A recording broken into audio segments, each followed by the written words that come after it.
Let's get controversial. Modern sci-fi movies might have bigger budgets and flashier effects, but when it comes to pure imagination, guts, and weird cosmic ambition, the 1960s still runs circles around the CGI army. Think today's blockbusters are bold? Try watching a decade where filmmakers risked everything on brain-melting ideas, unforgettable visuals, and endings that hit like a punch in the face. Ready to see what real sci-fi looks like? Which forgotten classic will blow your mind open first? Buckle up, because you're about to find out. 2001, A Space Odyssey, 1968. Let's get one thing straight. 2001. A Space Odyssey isn't just a movie, it's a mind-bending, existential gauntlet thrown down by Stanley Kubrick, daring you to keep up. Forget what you know about spaceships and laser battles. This film is slow, hypnotic, and silent in all the right places, forcing you to sit with the vast, cold beauty of space and your own insignificance in it. The visuals, still jaw-dropping, over 50 years later. Kubrick and his special effects team didn't have computers cranking out galaxies on demand. They built models, filmed them with obsessive precision, and basically invented half the tricks modern sci-fi still steals today. But let's talk about the real star, HAL 9000, the world's most polite murderer. You think evil AIs are a new thing? HAL's monotone, "I'm sorry, Dave, I'm afraid I can't do that," is still the creepiest thing ever uttered by a computer, and he did it decades before your smart speaker started eavesdropping on you. HAL's cold logic and passive-aggressive rebellion make every malfunction feel personal, as if the universe itself is playing a twisted joke. And then there's that ending. No spoilers, but if you're not left questioning your entire existence by the time the credits roll, check your pulse. The famous Stargate sequence, 9 minutes of kaleidoscopic cosmic insanity, remains unmatched for sheer cinematic audacity. It's an ending that refuses to explain itself, leaving viewers to debate, dissect, and argue in forums for generations. Here's the kicker. 2001 was released a full year before Apollo 11 landed on the moon. People saw this in theaters before anyone had walked on the lunar surface. Kubrick didn't just predict the look and feel of space travel, he captured the mood, the awe, and the existential terror. Modern movies might drown you in lore and laser fights, but 2001, it gives you silence, mystery, and the big questions. Where did we come from? Where are we going? And who's really in control? Final verdict?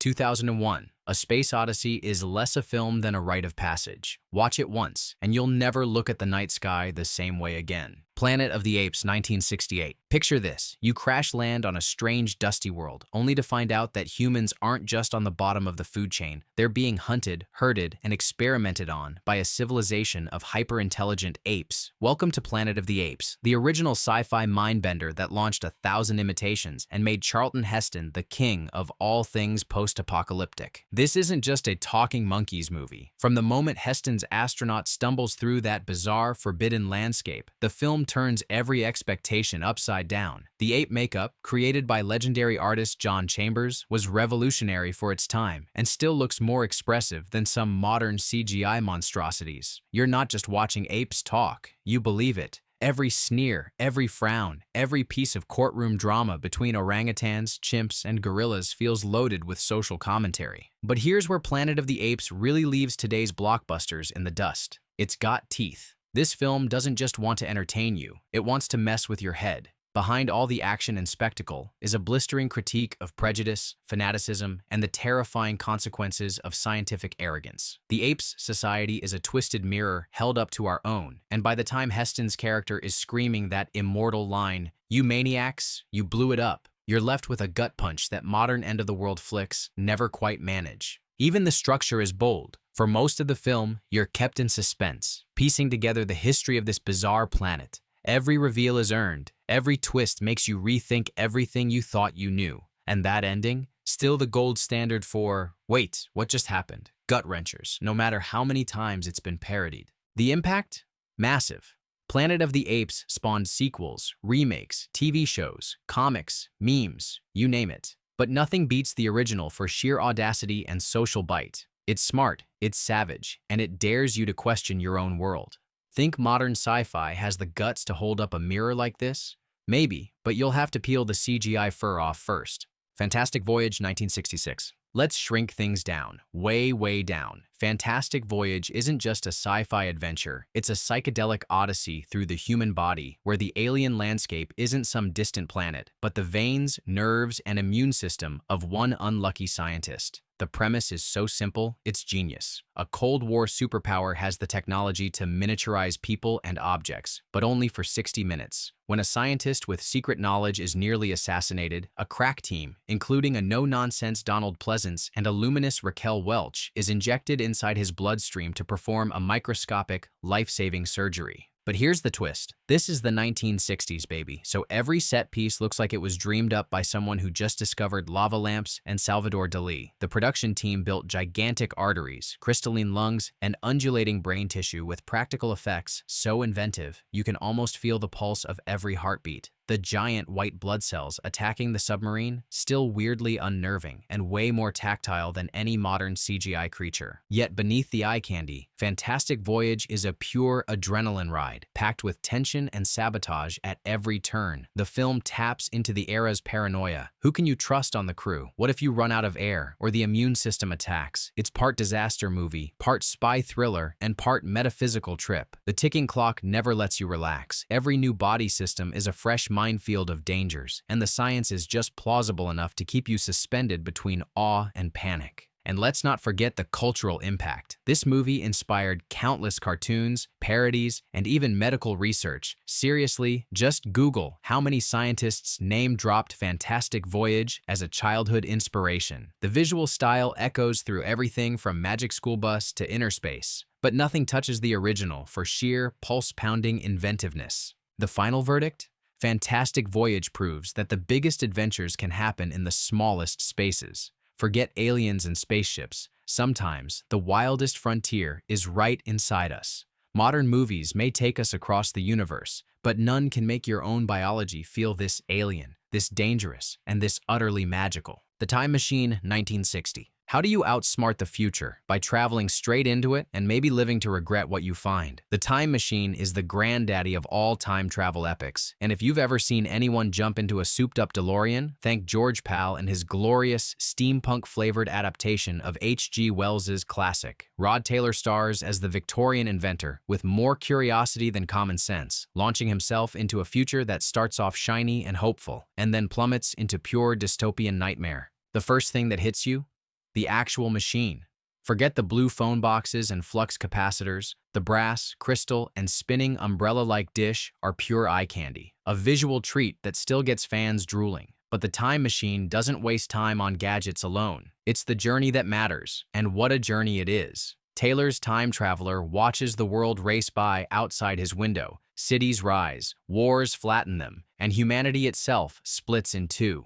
The Eloi, beautiful but passive children of a dying sun, live in a blissful fog, while the Morlocks, pale carnivores lurking below, keep the lights and the food supply running with brutal efficiency. It's a scathing commentary on class, progress, and the dangers of comfort at the expense of curiosity. And unlike so many modern time travel flicks, the Time Machine isn't afraid to ask big, uncomfortable questions. Can you save a society that doesn't want to be saved? Is progress always good? What happens when you become a stranger to your own descendants? The special effects, Oscar-winning in their day, might look charmingly retro now, but they're packed with creativity and heart. The world-building is lush, the pacing is sharp, and the story ends with just enough hope and mystery to keep you thinking long after the credits roll. There's no multiverse, no technobabble, and no endless franchise in sight, just a story about how the future is shaped by the choices we make or refuse to make today. Bottom line? The Time Machine is timeless for a reason. In an age of lazy sequels and safe bets, this film's daring vision still burns bright and reminds us that the real adventure lies just beyond the next tick of the clock. Barbarella, 1968. Take everything you think you know about space operas, then dip it in glitter, blast it with neon, and turn the weirdness up to 11. That's Barbarella, and there's simply nothing else like it. Jane Fonda's fearless, tongue-in-cheek performance as the interstellar Queen of the Galaxy is a masterclass in how to steal every scene with a wink and a smile, even when surrounded by robots, tyrants, and yes, a killer organ that literally plays people to death. From the opening zero-gravity striptease, which was jaw-dropping in 1968, and honestly still kind of is, you know Barbarella isn't playing by anyone else's rules. The costumes? Outrageous. The sets? Like a fever dream made of shag carpet, spinning walls, and everything shiny in your local thrift store. The plot is bonkers. Barbarella is sent to stop the evil scientist Durand Durand. Yep, the band took their name from him, from using a positronic ray to plunge the universe into chaos. But here's the twist. Beneath all the camp and spectacle, Barbarella is smarter than she lets on. The film is a sly parody of the straight-laced, uptight sci-fi flicks that came before it, poking fun at everything from space-age morality to the male gaze. It's a celebration of sexual liberation, yes, but it's also about a woman who solves problems with empathy and brains, not just a blaster. Every bizarre set piece, killer dolls, angels in distress, and labyrinths made of deadly pleasure serves up a wild blend of comedy, danger, and psychedelic weirdness. Director Roger Vadim didn't care about playing it safe, and neither did Fonda. Together, they created a movie that looks like a comic book, feels like a party, and plays out like a dream you might have after eating too much cheese. It's pure sensory overload, and it's a blast from start to finish. And the legacy? Barbarella's influence is everywhere, from Lady Gaga's wardrobe to Guardians of the Galaxy's off-kilter humor. It's proof that sci-fi doesn't have to be self-serious to be groundbreaking.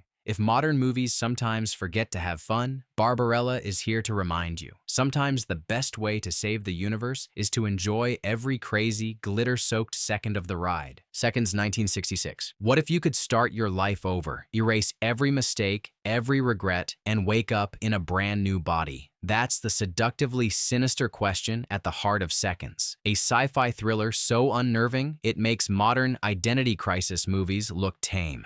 This is not your average adventure through time or space. This is a one-way ticket into the dark heart of American anxiety, directed by the always bold John Frankenheimer.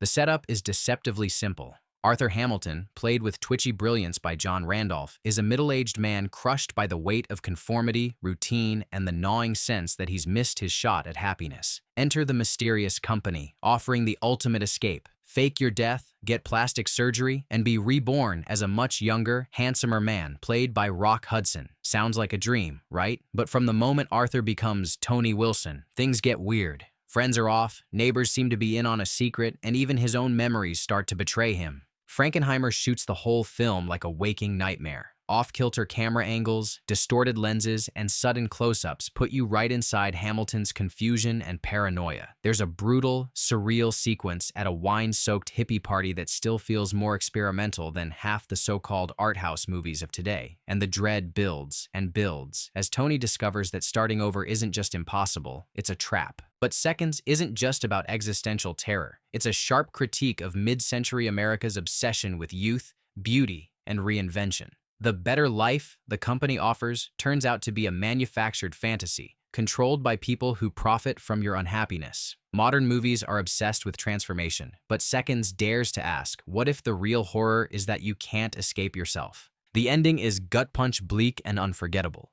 No spoilers, but let's just say you won't look at self-improvement ads the same way ever again. Seconds is a sci-fi nightmare that cuts way deeper than aliens or robots ever could, a vision of personal and cultural disintegration that's still scarily relevant. Modern sci-fi tries to blow your mind. Seconds quietly, relentlessly, tears it apart. Village of the Damned, 1960. Welcome to Midwich, England, where one afternoon, every living thing in the village suddenly collapses, unconscious. Hours later, everyone wakes up as if nothing happened, until all the women discover they're pregnant. 9 months on, a fleet of eerily perfect, platinum blonde children is born, each one impossibly intelligent, coldly logical, and able to control minds with a single stare. That's the setup for Village of the Damned, and if you think modern horror can outcreep this classic, think again. There's no blood, no gore, and barely a drop of violence. For most of the film, the terror is all in the atmosphere. The kids, led by Martin Stevens as the terrifying David, are emotionless and calculating, moving through the village like a pack of baby-faced aliens. Their eyes glow when they use their powers, a practical effect that still sends shivers down your spine. The adults are powerless, terrified of their own offspring, who, it turns out, aren't just different, they're an existential threat. What makes Village of the Damned so chilling is its relentless, quiet paranoia. There's no explanation, no ray guns or government agents showing up to save the day. Instead, you get an agonizing sense of helplessness as the villagers realize they're being outmaneuvered at every turn by these children who seem both familiar and utterly alien.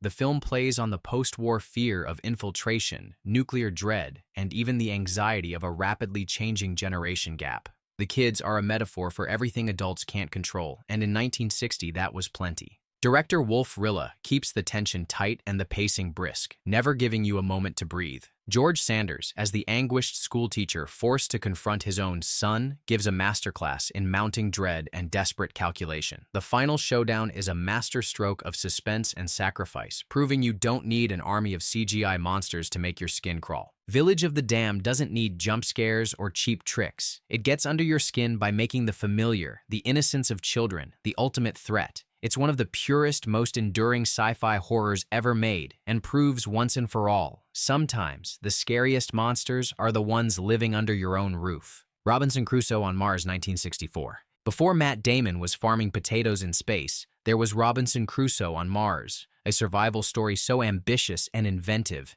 it makes half of today's blockbuster sci-fi look like child's play. The premise is exactly what the title promises. After a disaster during a Mars flyby, astronaut commander Kit Draper is stranded, alone, with only a monkey named Mona for company and a rapidly dwindling oxygen supply. No alien cities, no galactic empires, just one man, one monkey, and a whole red planet out to kill them. The film opens with a bang. Draper's landing is a flaming, chaotic mess, and his initial attempts at survival are edge-of-your-seat tense. Water is scarce. Food is even scarcer, and the Martian landscape, actually, the craggy rocks of Death Valley, California, is both beautiful and deadly. The real genius here is the use of actual science. Draper must find ways to create oxygen, discover edible plants, and build shelter, turning every moment into a suspenseful DIY adventure. But Robinson Crusoe on Mars is more than just a survival movie. It's a quietly philosophical meditation on loneliness, ingenuity, and the stubborn will to live. Draper keeps talking to Mona, the monkey, even when he knows she doesn't understand, a detail that's funny at first, and then heartbreakingly human as the weeks drag on. When Draper finally encounters another castaway, a fugitive slave from an alien mining operation, it's a twist that adds a whole new layer of tension, empathy, and commentary on isolation. The special effects are charmingly analog, but they still work. The Martian fireballs, the alien ships, and the stark landscape all create a sense of otherworldliness that's missing from so much modern, overproduced sci-fi. Director Byron Haskin keeps things moving, blending genuine peril with stretches of meditative quiet that let the audience really feel the scale and emptiness of Mars. In the end, it's not about beating monsters or blasting bad guys. It's about staying alive, staying sane,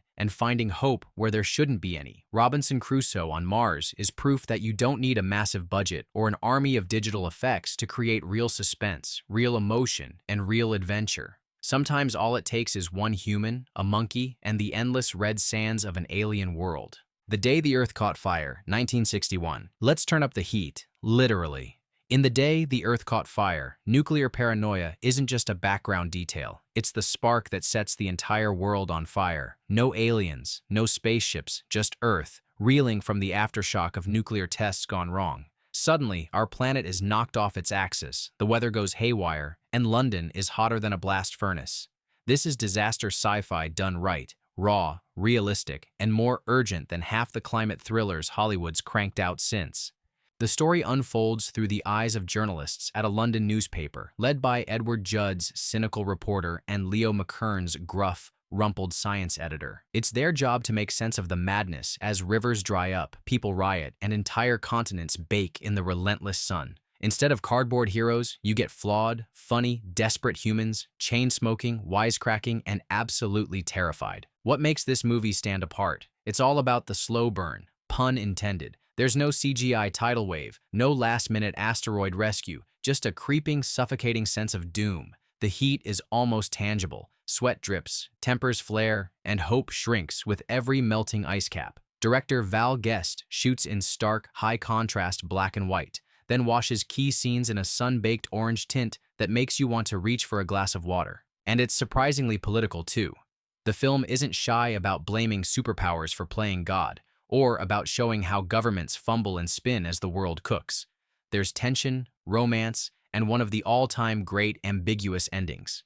Does humanity survive? Are the scientists too late? The film leaves you sweating, guessing, and maybe just a little more concerned about what we're doing to our own world. Final verdict? The Day the Earth Caught Fire is a hot slab of Cold War anxiety, served up with style, wit, and a dose of realism that most modern disaster flicks can only dream about. It's a slow-motion apocalypse that burns itself into your brain. Voyage to the Bottom of the Sea, 1961. Ready for a deep dive into sci-fi adventure? Voyage to the Bottom of the Sea takes the nuclear fears of its era and plunges them into the ocean's darkest trenches. Literally, this isn't your average submarine drama. When the Van Allen radiation belt catches fire and threatens to boil Earth alive again, we're seeing a theme here. It's up to the crew of the experimental sub Seaview to save the planet by launching a missile at the belt. Absurd? Sure. But the ride is a pulse-pounding blast from start to finish. The film starts with a jaw-dropping crisis. The sky glows orange, polar ice melts, and world leaders panic as temperatures soar.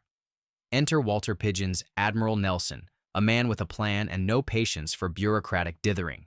Alongside him, Barbara Eden, Peter Lorre, and a colorful cast of misfit scientists and Navy men add snappy dialogue and human drama to the high-stakes mission. It's not just the globe-trotting plot or the do-or-die stakes that set this movie apart. It's the visual flair. Seaview's glass nose and futuristic design, the underwater mini-subs, and a parade of old-school practical effects that still look cool. Irwin Allen's direction keeps things moving at a breathless pace, blending Cold War tension with monster movie flourishes. Yes, there's even a giant squid. But here's the kicker. Unlike many disaster movies, Voyage to the Bottom of the Sea is weirdly optimistic. It's a story about ingenuity, risk, and believing that a handful of determined people can actually save the world if they're willing to risk everything. Sure, it's pulpy and over the top, but it's also proof that fun and thrilling aren't mutually exclusive. Modern movies might have bigger waves, but none hit harder than this atomic-age submarine adventure. Voyage to the Bottom of the Sea makes saving the world look like the wildest field trip you'll ever take.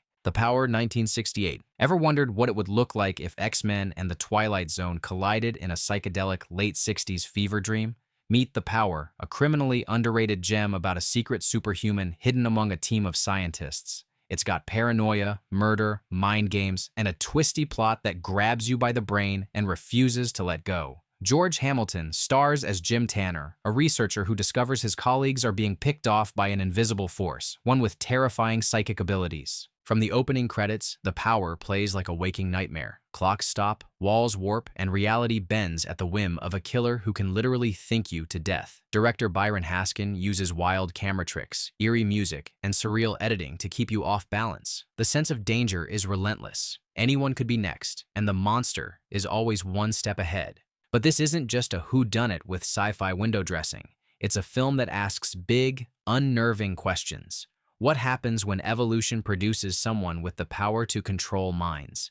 Can society survive if one person is so far ahead of the rest? The tension comes not from space battles, but from a creeping, inescapable sense that no one, not even the hero, really understands what's happening. Hamilton is all twitchy suspicion and dogged resolve, but the supporting cast is equally strong. Look out for Michael Rennie, Suzanne Pleshette, and a scene-stealing Arthur O'Connell. The film's finale, set in a deserted, dreamlike city, is pure nightmare fuel. A chase through warped reality, with identity, sanity, and survival hanging in the balance. The Power never got the love it deserved, but it's a template for 100 later thrillers about psychic supermen and secret conspiracies. Modern movies could learn a thing or two about suspense, style, and the terrifying allure of the unknown. Sometimes the scariest force in the universe isn't out there, it's inside our own heads. So, do you still think modern sci-fi has all the answers? The 1960s gave us stories that dared to question everything, our future, our technology, even ourselves. These movies didn't just predict what was coming, they challenged us to dream wilder, dig deeper, and never settle for easy answers.